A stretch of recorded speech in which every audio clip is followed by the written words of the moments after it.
So I'm Kristine Krause. I'm a staff member of this anthropology department at the University of Amsterdam. I'm originally from Germany and I migrated something like 9 years ago to Amsterdam.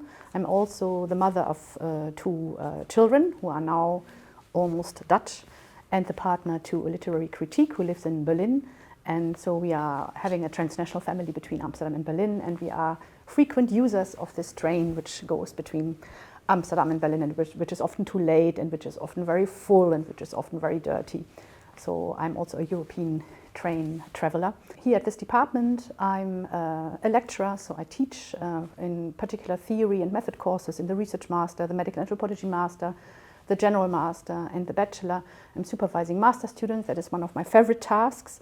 And I'm working with PhD researchers, and I'm also the leader of one of the 3 research groups of the research group Healthcare and the Body, which brings together global health researchers, science and technology studies researchers, and medical anthropology researchers.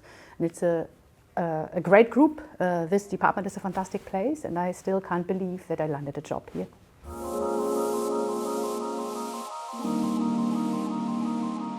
I feel very lucky that I kind of like chose anthropology at one point and that I was trained in it, because I feel it brought this superpower into my life, like the way how I relate to the world, how in whatever situation you are, you can become very curious what is going on here, what is articulated in this moment, absence, presences in the moment, what is the logic of the situation. And wherever I am, you know, if I have something annoyingly to undergo, you know, I can employ this this questioning, and it really has helped me a lot. Also, like in my life outside of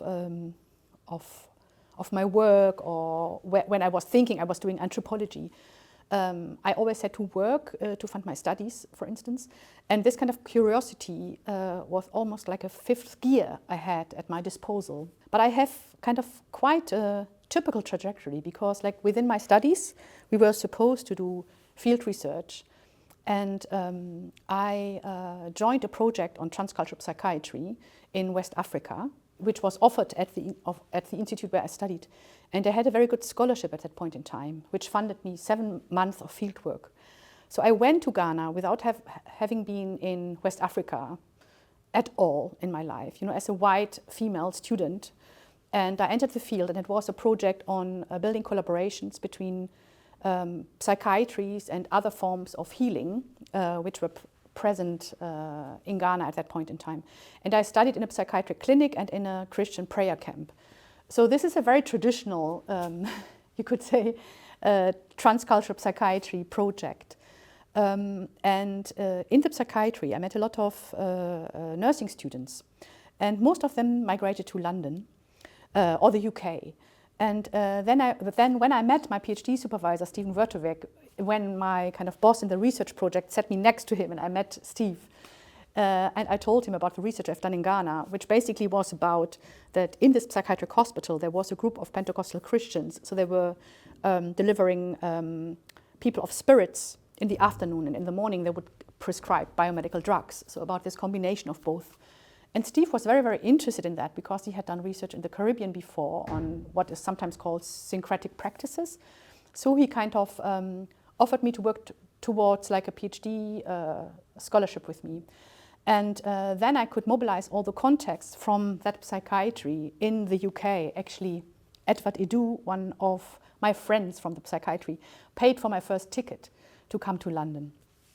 And so then I kind of followed in a way the people I knew from that research. I entered kind of like migration research. Along with that came also feeling quite uncomfortable in my role, in my positioning as a white researcher, profiting the whole time from doing research of people with an African diasporan background. And that's why I also at one point very consciously shifted topics. But I was very engaged in that field. I was kind of like a founding editor of a journal, African Diaspora, for instance, where we try to bring in studies on deterritorialized Africa and so on. And I learned a lot in that field, like also in particular when I did my study in London on what people do when they are sick, and when and how legal status plays a role in moments of sickness, how people mobilize their transnational networks to send medicines, pills, they don't have access to, for instance, when they are illegalized. Also how they send spirits and prayers, different spaces in the city, like shops, pubs, churches, where I did fieldwork. So I learned a lot from that. Yeah, then with the move to Amsterdam, I actually jumped into a new field, and that was anthropology of care. And then looking back, I would say the other researchers were also all about care, different forms of care, or perhaps about the generativity of bodily vulnerabilities, how actually a moment of weakness creates stuff. It creates care around you, it also creates entitlements towards bodies of authority. And I have thought a lot about that with my friend Katharina Schramm. So we have termed this in forms of subjectivity, subject positions. You kind of embody from a position of weakness. You asked me about what anthropology means to me, right? And how that has changed. I think I have not really answered you. I've kind of given you stations of, of research I have encountered. But what I want to mention, in the beginning you asked me also about mentors. And I've forgotten to mention one person. And that is actually a person I have worked for. So for ages, I have worked in home-based care, in individual assistance to severely physically challenged people. And one of the people I assisted was Farid. And he could only use his small finger when I started to work with him. And his team and Farid himself have been very, very inspirational to me. Because how he was actually able to act through a kind of networked agency, because he would make us cook, he would make us clean. My hands would cook meals, my head would not understand, because I would just follow his orders, and then in the end I would be very surprised what I would eat together with him. And when I saw the position in Amsterdam, it was something with anthropology of care, I applied to it, but all my publications were on transnational therapy networks, on global Pentecostalism, on places in the city where people come together, or something like that. It was not on care in the conventional way. So I wrote about my work with Farid. He's one of my spirits because he has died since long. And when I wrote the application, I said, Farid, perhaps we get this job. And I got it. So I feel like it's also Farid and that kind of work which helped me along the way.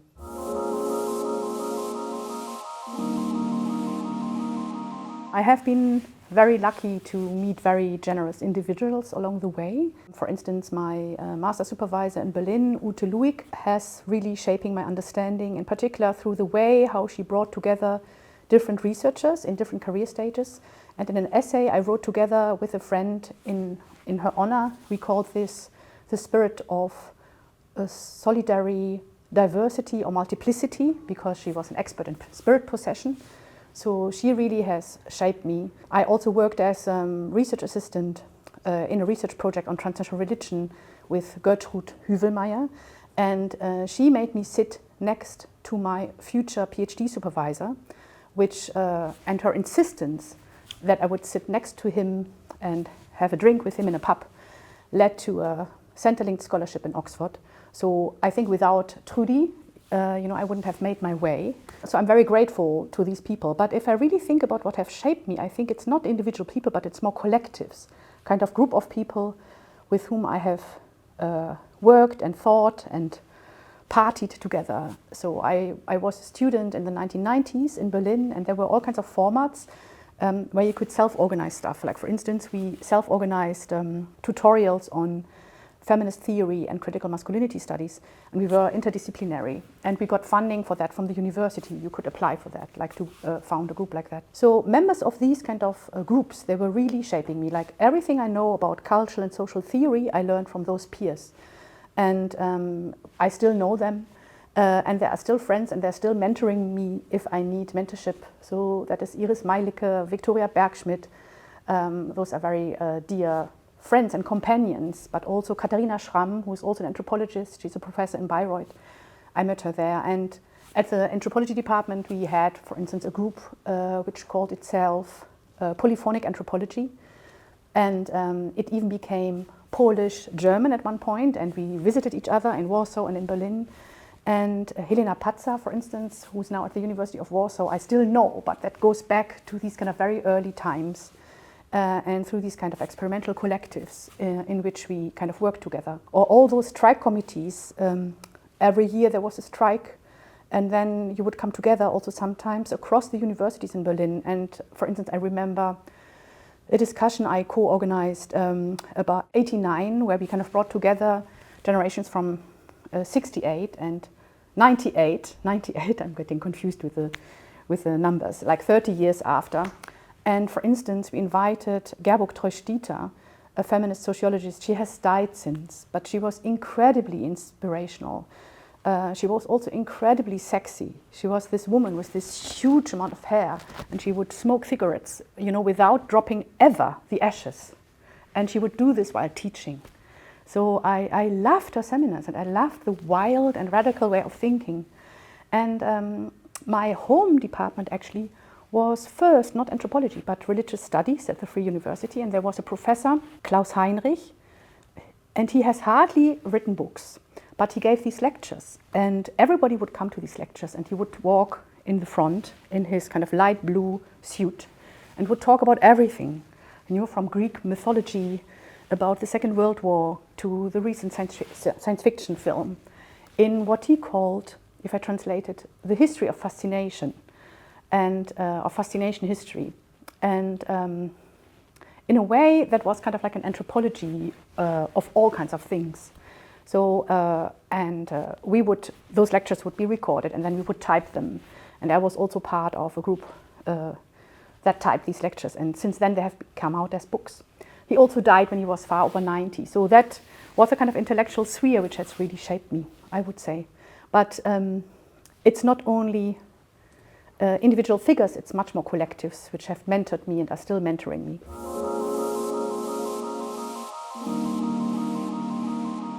The research project I could conduct in Ghana was a turning point, and that was really due to the scholarship I had. And that, again, I only got because I was embedded in very good collectives, which I meant at the beginning. Like Iris Meilecke, my old friend, she basically made me apply to one of these foundations, and without her help, I wouldn't have done it. And then that I had done this research kind of got me into Oxford in a way.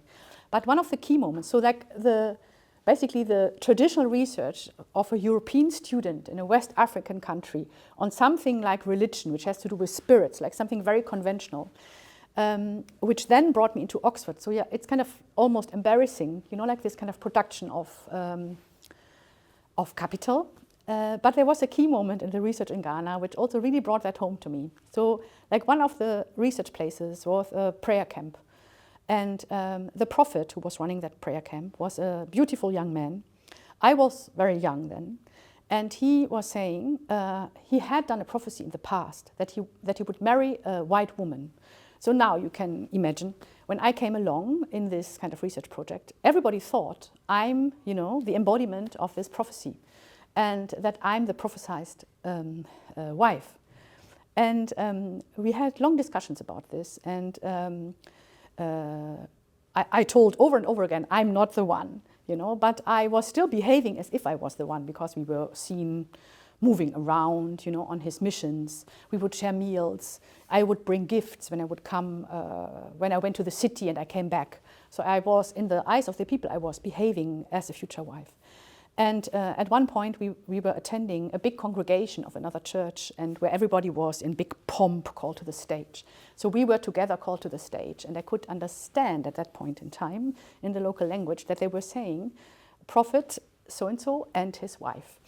And then later, after the whole thing was over, when we were going back in the bus, I asked him, but didn't we agree on this? Haven't we clarified this? You know, I'm not your future wife. And then he said, I'm good for your prestige, and you are good for my prestige. And that was, for instance, really like a key moment, also to place all those power relations within doing research. And we were very good friends, so I also invited him back to Berlin, and this was in a time when internet was not available everywhere, and you could also not book tickets so easily. So I remember how complicated it was to book a ticket, which was basically crowdfunded with all my friends, from a travel agent, which we paid from Berlin, but it had to start in Accra. That was super complicated. And, but we brought him over, and the whole gang from the polyphonic anthropology I mentioned in the beginning, they all chipped in, because like this was kind of like putting into practice our principles in a way. So that was a key moment.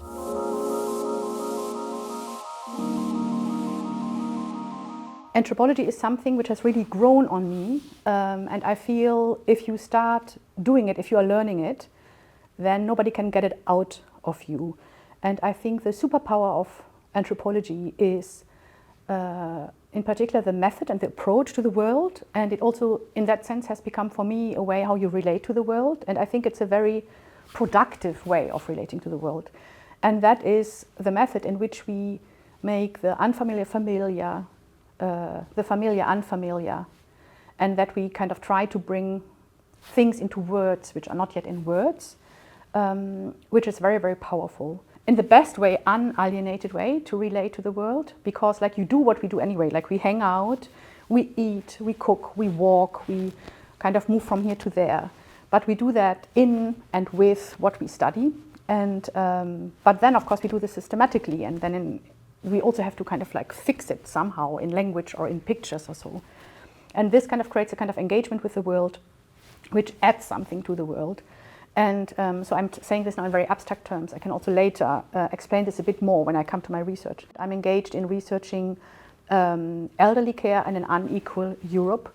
And this is one of the challenges. It's also a very boring challenge. You know, it means kind of we all die a bit later. We are kind of we will all need more care, and there will be less people who can provide the care. And that is basically the care crisis. Constantly, for a very, very long time, and we know this for ages, care has been neglected. You know, nobody cares for care.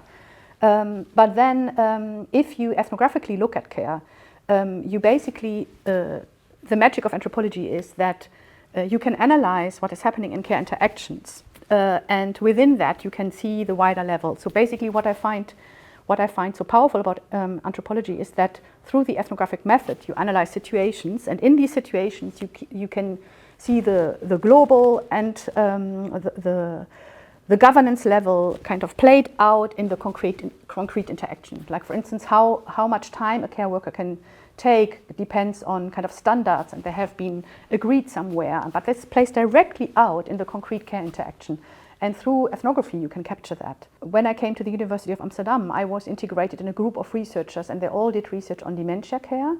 And the PhD researchers from that group have produced fantastic work which immediately shows the relevance of that. For instance, Annelieke Driesen has kind of used the idea of ex-novating practices. It's an idea which comes from Judith Messmann, where you basically, the way of doing what people do, and they do it without knowing it because it's tacit knowledge, it's the everyday life knowledge. But if you describe it in a way that you make it discussable, then you can feed that back into, for instance, the definition of standards, and then that can also really change the working conditions of care workers, for instance. So ethnography can be a very, very powerful tool to change something in micro situations, or can recognize something in micro situations, which is really relevant beyond those situations.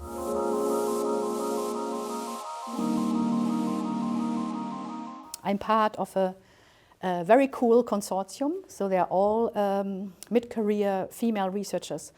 Most of them based in Central and Eastern European countries, and it's a grant funded by the VW Foundation. And those countries, so we are speaking about Czech Republic, Romania, Poland, Ukraine, Hungary.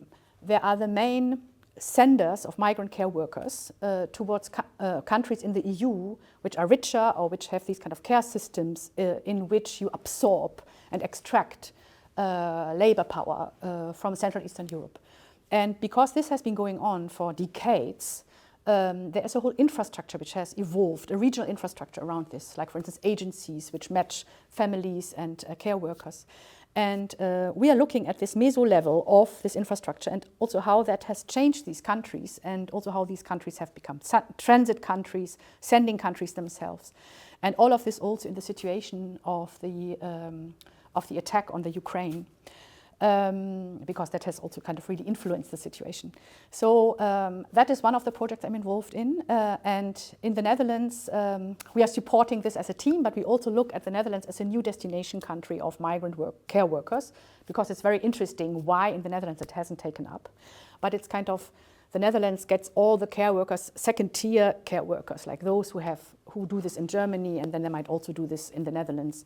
Or they take care workers from Latin America via Portugal, and things like that. And then I have another project which is also with a focus in that region, but it doesn't look at care workers which migrate, but it studies a very small phenomenon, but very emblematic phenomenon, and that is that the elderly person, the aging body, is moved to places where care is more affordable. This is a very small phenomenon. First, when I developed the project, like demographers were shooting it down. They were saying the numbers are not relevant. But it is super interesting to study because it's part of all kinds of other things. It's part of private commercial care infrastructures in these countries. It's part of labor migration projects of people, because the funders of these care homes, they often have worked in instruction industries. For instance, there might be engineers, or they have worked in care systems in other countries and have then founded care homes, for which they also recruit across the border from Switzerland and from Germany. And what interests me the most about this phenomenon, also as a German myself, is when I heard for the first time about this, is that these countries and these areas have a connection with Germany, a very troubled one. So some of these areas might have been Prussian or German before and have now become Polish. Or in the case of Czech Republic, they had been home to a lot of German-speaking populations, which were then claimed by the Nazis, and then they were kicked out after the war. So I was very curious about this, like these areas in Europe which tried so hard to get rid of everything German. What is happening if now these aging bodies and these people with dementia are sent back? So in this project, my interest also in how people deal with health problems across borders, and this interest in history kind of came together, and also my interest in care, like also having worked as a care worker myself. And then I'm engaged in other projects where we look at situated care solutions in long-term care across different European countries. So this is a huge project, a huge European project led by colleagues from Italy. For the Dutch case, we work with Sabja van Elswijk, a fantastic PhD researcher who's also an applied anthropologist. And we look at, so all these countries, they struggle with elderly care. And in all these countries, you kind of have initiatives like practices which try to solve this problem. So in the project, we look at all these different practices, like around housing, around technology, how to include creative solutions into institutional care, and look at what are the tensions in the place and what can we learn from these tensions for other places. So this is a collaborative project across Europe.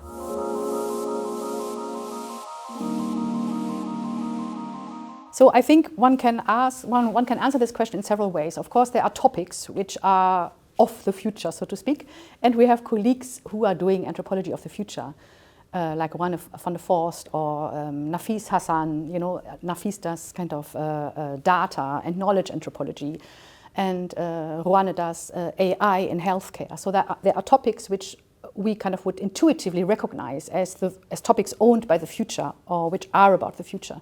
So we could name several of those, but this is kind of like endless because there will always be topics like that. So I would like to think a bit differently about that, and perhaps in a bit boring way. But I think the future of anthropology is anthropology. Basically that we do what we do really seriously and that we do it well. This is so difficult because I also see this if I'm engaging in interdisciplinary collaborations, because everybody thinks they know what ethnography is, because as I said before, it's what we do anyway. Yeah? It's not rocket science. It's not kind of like a method which promises it can fix methodological problems or so. It's just trying to do the research well in a way of relating to what you are researching. I think we have to continue to take that serious and to do that well. I see a tendency in anthropology to, because of the method, to have difficulties, but this is also an old discussion in anthropology, that you kind of tend to research that which is with what you agree with or where you find something likable, you know. And so in anthropology discussions have been like for instance about studying up, have been about that. You know, a critique of anthropology has been you study everything, everybody darker, poorer, and smaller like you. And then in reaction to that, studying up happened, like that people would study the stock market or things like that. So I feel we can do more there, like to introduce the method in more fields where it is not so present, and also to be more systematic and more radical in our collaborational approaches. So in healthcare and the body, in my program group, this is very, very relevant, you know, because like we deal with research on bodily vulnerabilities or in a broader field of bodily challenges, so that can also be cognitive or bodily disabilities. And then how do you research about that in a way that it's also meaningful for people about which this is, or practice, that it's also meaningful and enriching to the practices you are studying. So I think there are still unmet challenges we still should work about.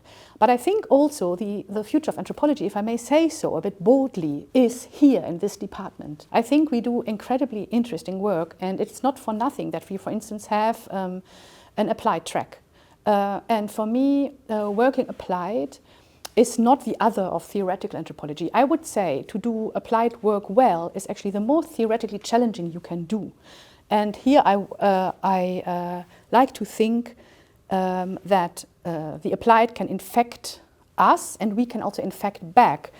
If I may come back to this research group, which was about long-term care, the PhD researchers, they developed so-called dialogue evenings, and I was part of them from the beginning. I was also learning Dutch while I went along with these dialogue evenings, where they would invite all the people they have done research with. So that would be care workers, family members, people with dementia, physiotherapists, psychiatrists, management staff from care institution. And they would bring them together, case managers, to discuss their research results, but also to pick up what the people were interested in doing. And there was this case manager who said, I love coming to you because every day I need to tick boxes. But if I come to you, I can put the whole mess on the table and we discuss it together. So she was actually praising the kind of space we could create for reflection. And that kind of really changed my view on applied work. Before that, because I've worked for a long time on migration and health, I was very allergic against needing to provide boxes you can tick. I mean, the worst thing in regard to mobility, migration and health is really that you are asked, okay, what to do about the problematic migrants, you know, like what kind of care do Turkish Dutch need or something like that, you know, and then that is very close to cultural racism, and this is the kind of knowledge we don't want to produce. But like what this case manager let me see is that how valuable this space is we have at the university, and that is to put things on the table, to not know immediate solutions, but to really sort through things, think through things together. And this is what I mean with kind of being also ready to infect each other. And that's where, for me, applied anthropology gets very close to what is happening under the heading of decolonizing academic practice. I mean, I also know that this is a term owned in very specific spaces, so I don't want to dilute it, but I want to sharpen the discussion about applied research, basically in saying that.